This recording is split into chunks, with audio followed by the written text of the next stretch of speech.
오늘은 모세 언약을 마무리하겠습니다. 사람의 선행이나 양심적인 행동으로 하나님의 의에 이를 수가 없습니다. 어떤 인간의 선행으로도 의에 이를 수가 없다는 사실을 하나님은 아브라함과 그의 후손들을 택하셔서 계시로 보여주셨습니다. 왜 하나님의 의는 아브라함처럼 은혜의 선물인 믿음으로만 주어지는지를 먼저 아브라함을 통하여 보여주신 것입니다.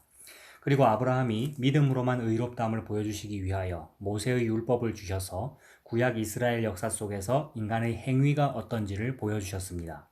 그러므로 모세를 통하여 율법을 받은 이스라엘 백성들에게 예수님이 오실 때까지 약 1500년 동안 어떤 일들이 일어납니까? 율법을 제대로 지키지 못하였기에 북이스라엘은 아수르에 멸망하고 남유다는 바벨론에 멸망합니다.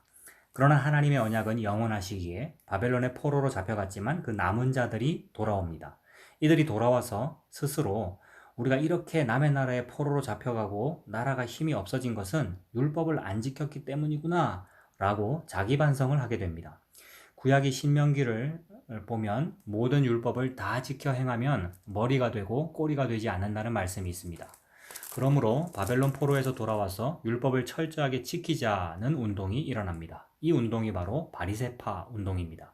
그런데 그 결과가 어떻게 되었습니까?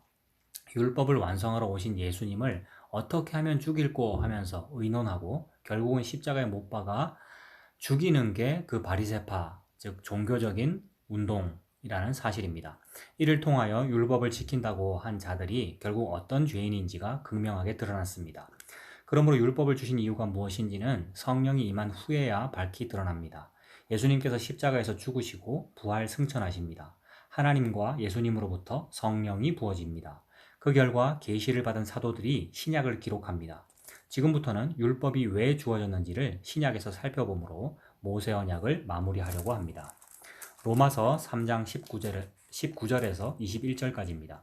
우리가 알거니와 무릇 율법이 말하는 바는 율법 아래에 있는 자들에게 말하는 것이니 이는 모든 입을 막고 온 세상으로 하나님의 심판 아래에 있게 하려 함이라.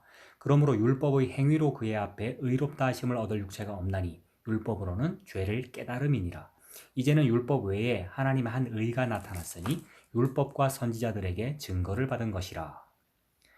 율법을 주신 이유는 이곳의 말씀만 보아도 너무나 분명하게 나옵니다. 19절 율법 아래에 있는 자들에게 말하는 것인데 왜 율법을 주신 것입니까?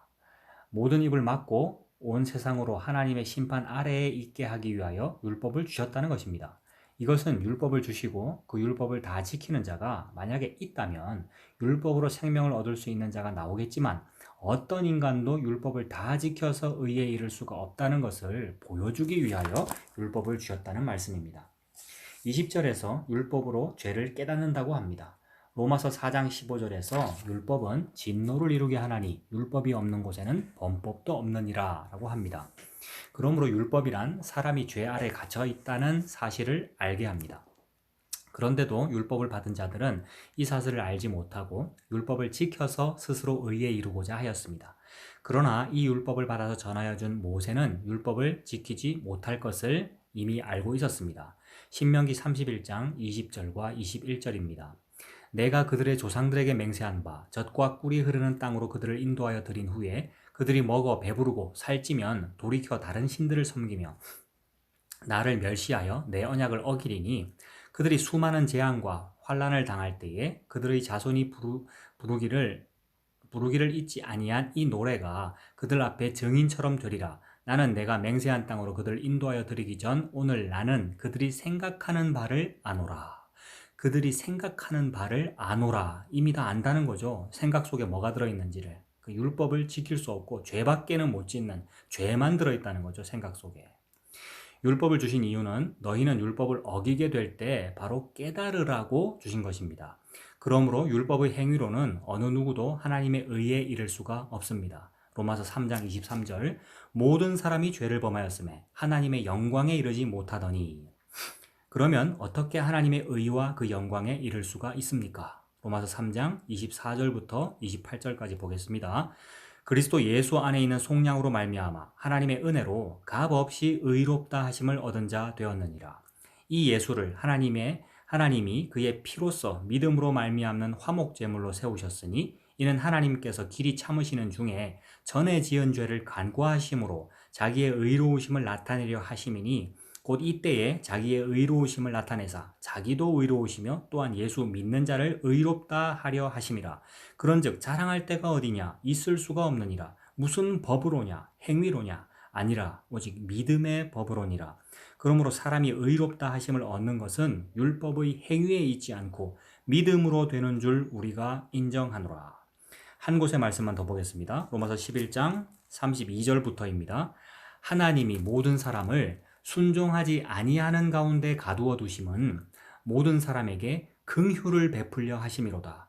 깊도다 하나님의 지혜와 지식에 풍성하며 그의 판단은 헤아리지 못할 것이며 그의 길은 찾지 못할 것이로다. 누가 주의 마음을 알았느냐? 누가 그의 모사가 되었느냐? 누가 주께 먼저 드려서 갚으심을 받겠느냐? 이는 만물이 주에게서 나오고 주로 말미암고 주에게로 돌아갑니다. 그에게 영광이 세세에 있을지어다. 아멘. 하나님께서 모든 사람을 순종하지 아니하는 가운데 가두어 두셨다고 합니다. 이것이 율법의 기능입니다. 어느 누구도 스스로 순종하여 의에 이를 자가 없습니다. 그러면 어떤 방식으로 자기 백성을 구원하십니까? 긍휼입니다. 긍휼이란 불쌍히 여겨서 구원한다는 말입니다. 우리는 다른 사람들에게서 불쌍히 여김 받는 것을 싫어합니다.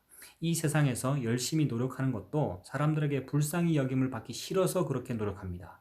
이런 사람들이 교회로 모여서 또 열심히 노력을 합니다. 물론 하나님의 공급하시는 힘으로 하는 일도 있겠지만 그것은 아주 극소수이고 대부분의 열심들은 자신들이 불쌍히 여김을 받는 것이 자존심 상하기 때문에 안 그러려고 열심히 합니다.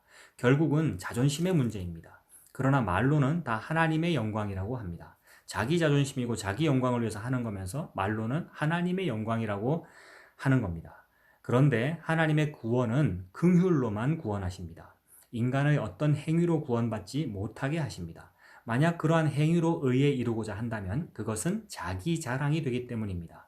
우리가 언약을 시작하면서 하나님의 천지 창조의 목적은 하나님의 영광이며 그 영광이란 아들의 영광, 하나님의 아들이 영광을 받는 것이 곧 하나님의 영광이라는 말씀을 보았습니다. 마귀는 그 하나님의 영광을 찬탈하려고 합니다. 빌립보서 2장 5절에서 11절까지입니다. 너희 안에 이 마음을 품으라. 곧 그리스도 예수의 마음이니 그는 근본 하나님의 본체시나 하나님과 동등됨을 취할 것으로 여기지 아니하시고 오직 자기를 비워 종의 형체를 가지사 사람들과 같이 되셨고 사람의 모양으로 나타나사 자기를 낮추시고 죽기까지 복종하셨으니 곧 십자가에 죽으심이라. 이러므로 하나님이 그를 지극히 높여 모든 이름 위에 뛰어난 이름을 주사 하늘에 있는 자들과 땅에 있는 자들과 땅 아래에 있는 자들로 모든 무릎을 예수의 이름에 꿇게 하시고 모든 입으로 예수 그리스도를 주라 시인하여 하나님 아버지께 영광을 돌리게 하셨느니라. 아멘. 예수님의 이름 앞에 무릎을 꿇는 것이 하나님께 영광이 됩니다. 스스로 하나님이 되려고 한 것이 근원적인 죄입니다. 구원이란 십자가 지신 예수 그리스도 앞에 무릎을 꿇는 것입니다.